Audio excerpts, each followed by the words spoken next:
Hello, salut tout le monde. Alors aujourd'hui c'est atelier semences. Donc là comme vous voyez j'ai plusieurs semences que j'ai commencé à préparer. Alors je vais déjà faire la courgette, là j'ai déjà commencé à préparer pour le melon et ici on a les tomates. Ici j'ai l'orchidée sauvage, j'ai les boîtes pour le melon et les haricots borlotti du Piémont. Alors on a besoin de scotch, d'une paire de ciseaux, d'un marqueur et des boîtes ainsi. Après vous pouvez choisir celle que vous voulez à la maison et du tissu aussi, une bassine d'eau. Voilà. Alors moi aujourd'hui l'essentiel de mon travail aujourd'hui c'est surtout les tomates, parce que les autres semences je les ai déjà récoltées, elles sont quasiment sèches. Mais ce que je veux faire aujourd'hui c'est faire sécher les tomates, les graines de tomates. Alors moi j'utilise, alors soyez un petit peu indulgents parce que je travaille avec une main et je dois tenir le téléphone avec l'autre. Voilà, pour les tomates, pour récupérer les graines, alors bien sûr il ne faut pas se tromper, hein. Il faut déjà marquer au préalable la variété de tomates, ce que j'ai fait ici avec un scotch. Je prends simplement la tomate, je l'écrase ici, comme ça. J'avais déjà fait une, hein, mais je remontre avec une autre. Voilà, il y a cette semence. Voilà, on écrase bien, toutes les graines tombent, voilà. Les gros morceaux de chair, on peut les enlever. Ça, vous pouvez simplement mettre dans votre jardin, c'est biodégradable. Voilà. Une fois qu'on a fait ça, je mets toujours dans un tissu. Je vais vous expliquer pourquoi. Alors, une fois qu'on a fait ça, la tomate, les graines sont là. Et ce qu'il y a autour de des graines de tomate, il y a une espèce de gel qui les protège.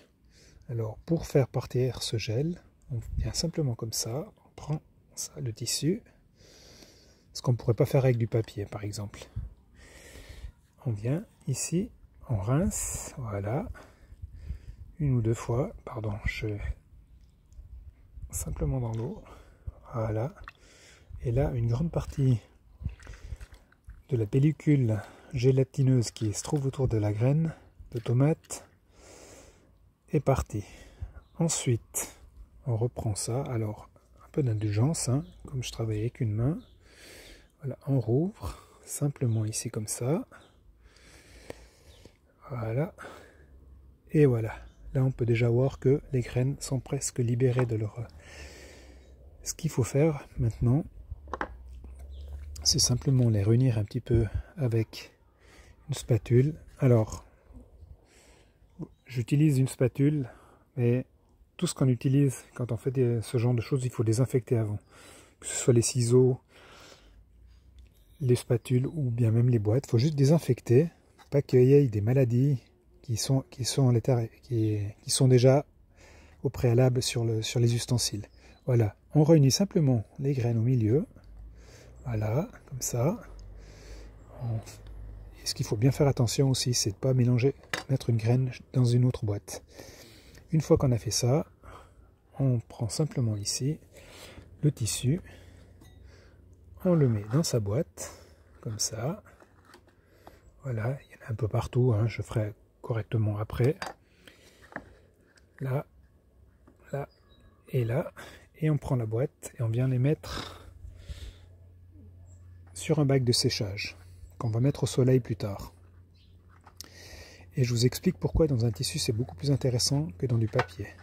Parce que vous me direz on peut faire ça dans du papier. Le problème avec le papier c'est que une fois que la graine elle a séché, bah, elle colle au papier. Et on s'est débarrassé du gel, mais on ne s'est pas débarrassé du papier qui sera collé sur la graine. Donc au final, si on prend du tissu, on a juste à passer avec la spatule et sur le tissu et la graine viendra tout seul dans sa boîte. Et vous pourrez la conserver tout l'hiver pour l'année suivante.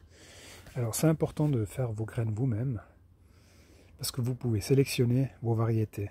Et puis en plus, vous pouvez leur donner comment dire, un caractère. Si vous aimez les planter dans un endroit puis vous savez que ça leur donne un goût, ben continuez à le faire et puis vous renforcerez la variété. Voilà. Enfin bref, Ce qui est important, ben, c'est ça, c'est de bien faire attention et puis de sélectionner ce que vous avez envie de faire. Bon, moi je vais continuer mes ateliers de graines. Alors là j'ai les courgettes aussi à faire aujourd'hui. Concernant les courgettes, il faut toujours en garder une ou deux de grosses, laisser grandir pour pouvoir récupérer les graines. Alors moi j'en ai pas mal là-bas que j'ai gardé. J'en garde aussi pour la décoration. Je vous laisse voir la grandeur. Hein. Avec une main. Je les garde aussi pour la décoration d'Halloween. Je sais que c'est pas encore le mois de novembre, mais voilà, d'ici là, ben, il y aura de la déco. Enfin bref, voilà. Moi je vous laisse et je vais continuer mon atelier. Bonne journée.